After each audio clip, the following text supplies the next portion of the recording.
Agora são 7h25. A gente vai falar com o Paulo Silvino, ele que é professor da Fundação Escola de Sociologia e Política de São Paulo. Olá, Paulo, bom dia. Olá, bom dia, Marilu. A você e a todos que nos ouvem. Bom, Paulo, vamos começar aqui falando sobre essa parceria, né, do Intercept Brasil com a Folha de São Paulo, que trouxe também mais denúncias ainda, né? Dizendo que o caso Lula, enfim, que a Lava Jato, né, articulou o apoio a Moro diante de tensão com o STF. Enfim, a questão, né, do vazamento das escutas telefônicas entre o Lula e também na época, a presidenta Dilma Rousseff, e que realmente o pessoal quis ajudar o Moro, né? A gente tem aqui algum trecho, olha só, hein? Quer dizer, a Polícia Federal divulgou aquela lista, né, com os nomes dos políticos envolvidos também. Enfim, aí depois foi o seguinte, olha só, em um dos trechos, né, Paulo, só para a gente contextualizar, ele diz o seguinte, sobre essa questão da bola nas costas, né, ele falou o seguinte, tremenda bola nas costas da PF, né, e vai parecer afronta, né, referindo-se à reação que esperava do Supremo, já que o Supremo não tinha, né, essa lista, né, dos políticos. Bom, tem isso, tem inclusive o Moro falando, né, que continua sendo lambança, né, o que a Polícia Federal falou, e também ele disse que o pessoal do MBL, né, o pessoal lá são os tontos. Bom, como é que você viu também essas novas denúncias, hein, Paulo? Do ponto de vista político, e já que amanhã nós temos, né, no Supremo Tribunal Federal, a segunda turma deve julgar aí a questão da suspeição do juiz Sérgio Moro. Você acha que pode ajudar de alguma forma? Já tem 2 votos contra, né? A Carmen Lúcia e o Edson Fachin. Como é que você acha que deve votar, né, os demais membros aí da turma?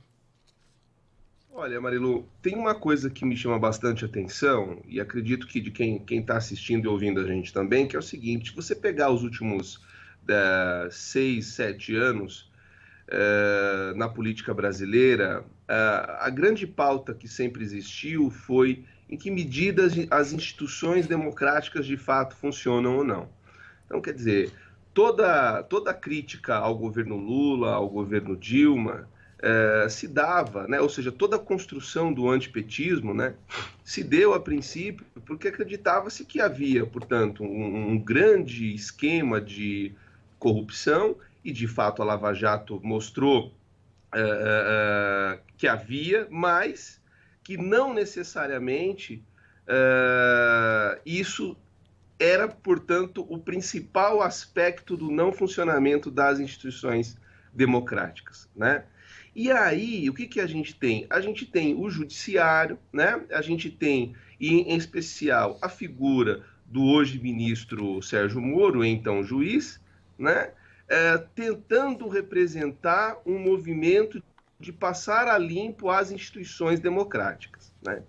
E, para o nosso espanto, talvez não para o nosso, que sempre desconfiou, mas para uma boa parte da opinião pública, que sempre teve Moro na conta de um grande herói, para grande surpresa, nas últimas semanas, o que a gente vê é uma série de evidências de que houve uma troca de informações, houve a constituição de uma relação que, como indica a Constituição brasileira e como indica, portanto, todas as bases e todos os preceitos de como deveria funcionar uma das principais instituições democráticas, que é o judiciário, como que isso tudo foi absolutamente afrontado, isso foi absolutamente, ou seja, deixado de lado, né?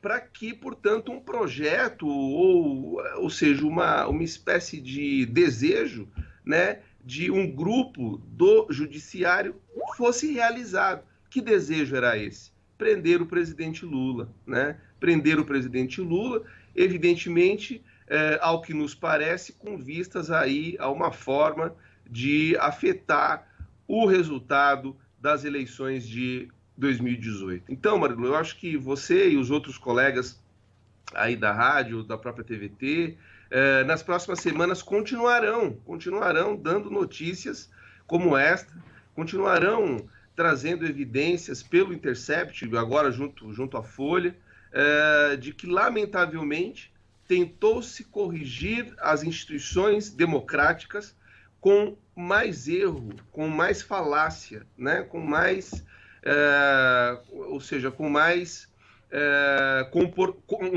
um comportamento, com mais ações que não tem nada de democráticas. Eu acredito que um país, para ser de fato um Estado democrático de direito, ele não só precisa de políticos que não sejam corruptos, ele não só precisa de uma boa economia, ele precisa também de um bom funcionamento da justiça. Então, lamentavelmente, o que a gente vê é que há sim uma suspensão sobre o comportamento do então juiz Sérgio Moro, né? E a expectativa de boa parte da opinião pública é que as coisas sejam passadas a limpo. Não adianta dizer que as mensagens podem ter sido alteradas, que não foi bem aquilo que ele disse. E, aliás, eu acho que tem um ponto importante a dizer. Veja só, essas falas, elas não só mostram, né, como houve um desrespeito à democracia, um desrespeito à própria justiça, porque houve, sim, prejuízo à defesa do presidente Lula, né? Isso parece bastante óbvio aí nessas mensagens, como também uma parte da população brasileira que apoiou todo este processo foi chamada de tonta, foi chamada de idiota, como mostrou as últimas mensagens, como mostraram as últimas mensagens aí. Portanto, ou seja, se tem uma coisa, a meu ver, que não estava realmente no horizonte desses que se consideravam heróis para passar o Brasil a limpo, era a própria sociedade, né? Ou seja a forma como impediram o presidente Lula de manter a sua liberdade e de ser candidato e muito possivelmente eleito, seja até mesmo utilizando a outra parte da sociedade como massa de manobra para que pudessem apoiar esse golpe. E mesmo com tudo isso, né, com todas essas denúncias, a Raquel Dodge, né, da Procuradora-Geral da República, na última sexta-feira, encaminhou ao STF um parecer contrário ao pedido de anulação da condenação de Lula, né? Então, para ela, as mensagens vazadas ainda não tiveram autenticidade analisada nem confirmada. Você acha que o STF, chegou a hora do STF encarar de frente, como diz até a jurista Kenarik Boljikian, né, na semana passada aqui com a gente, está na hora de encarar de frente e tomar uma posição? Silvino. É o momento da gente provar se realmente nós somos uma democracia consolidada, como muitos daqueles que apoiaram Sérgio Moro disseram ao ver o Lula preso. Então está na hora da gente perceber se realmente as nossas instituições elas são fortes ou não. Por quê? Porque elas estão tendo que colocar um dedo, ou talvez a mão toda, numa enorme ferida, né? Porque isso cria um constrangimento ao judiciário, né? Afinal de contas, agora a gente não só tem, o julgamento de um dos homens mais importantes do mundo, e não é exagero, é do mundo, né? Gostemos dele ou não, o Lula é um dos quadros políticos, é um dos líderes políticos mais importantes da contemporaneidade. Solto ou preso, ele continua sendo importante, isso jamais vão tirar dele, isso é fato. Agora,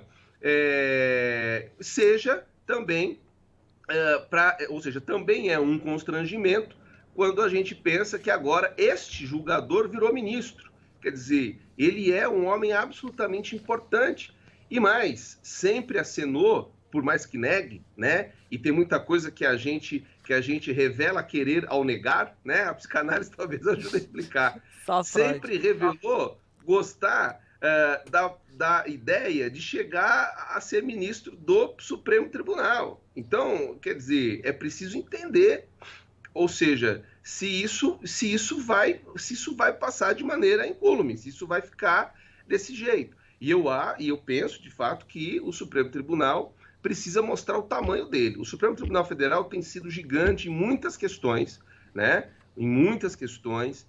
Eu queria citar uma aqui importante, aliás, exatamente por conta da enorme parada gay que teve ontem. Quer dizer, mesmo a gente vivendo tempos tenebrosos, de muito preconceito, de muita violência, foi possível fazer uma manifestação tão bonita e tão grande quanto foi a parada gay, como aprovar, ou seja, a criminalização da homofobia. Quer dizer, e o Supremo fez isso.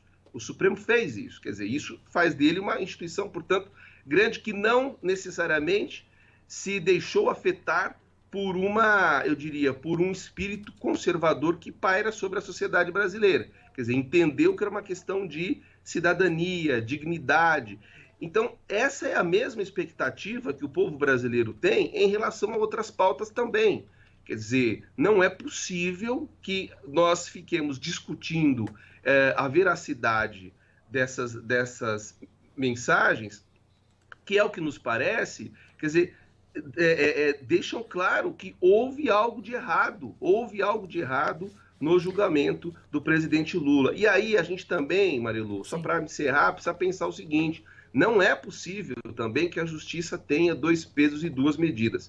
Quando o presidente Lula foi impedido de assumir o Ministério da Casa Civil, isso aconteceu porque vazou uma ligação, o que é muito mais grave, porque, com todo respeito aos juízes, que são homens e mulheres fundamentais para a nossa democracia, mas uma coisa é vazar informação de juiz, outra é da presidenta da República. Ou seja, eles soltaram áudios do telefone da presidenta em exercício. Quando foi já extremamente grave.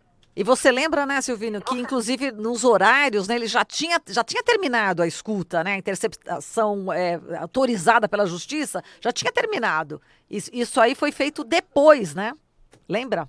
Com certeza, né? E infelizmente uma boa parte da mídia envolvida nisso, né? Porque foram fundamentais para que a divulgação desses áudios, né, acontecesse de uma forma bastante rápida, né, e bastante efetiva para aquilo que se objetivava, que era realmente mostrar ali algo que pudesse colocar em suspensão o presidente Lula enquanto ministro, né, que a ideia de que ele estaria, em tese, tentando achar um subterfúgio para não ser preso, né, ou seja, ele teria o foro privilegiado.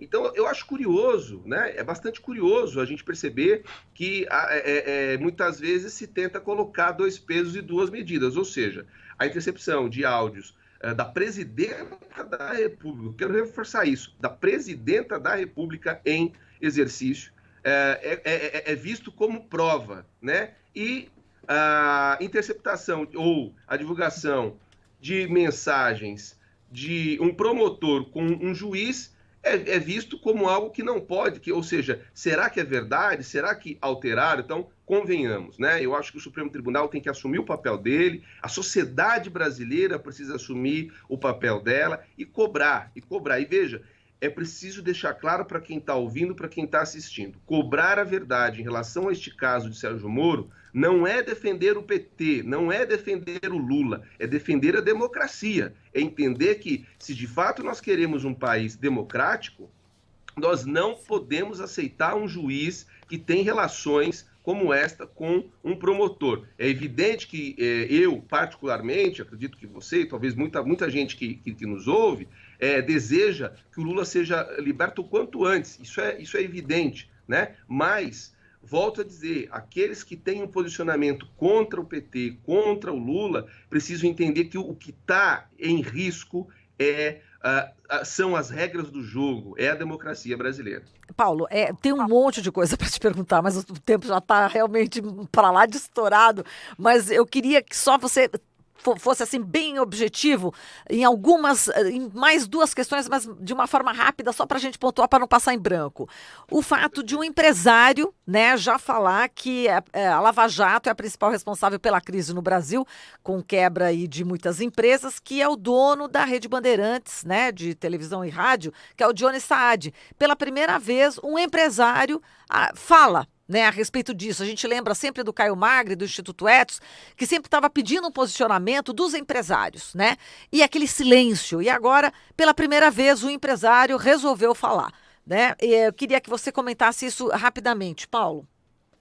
Isso é bastante significativo porque, de fato, é preciso entender quais são as consequências que um processo como esse, e tocado do jeito que foi, como nós estamos vendo por essas mensagens reveladas, quer dizer, como que esse processo trouxe, sim, consequências à economia brasileira. Se é verdade que o mercado é tão importante como dizem os mais liberais, o fato é que isso tudo fez com que não só o mercado brasileiro não fosse respeitado, como o Estado também. Então, quer dizer, em nome de um projeto de poder da direita, nós prejudicamos a economia brasileira. Perfeito. Paulo, a gente vai ter que encerrar aqui a entrevista, mas a gente agradece muito aqui a sua participação. Forte abraço para você, Paulo.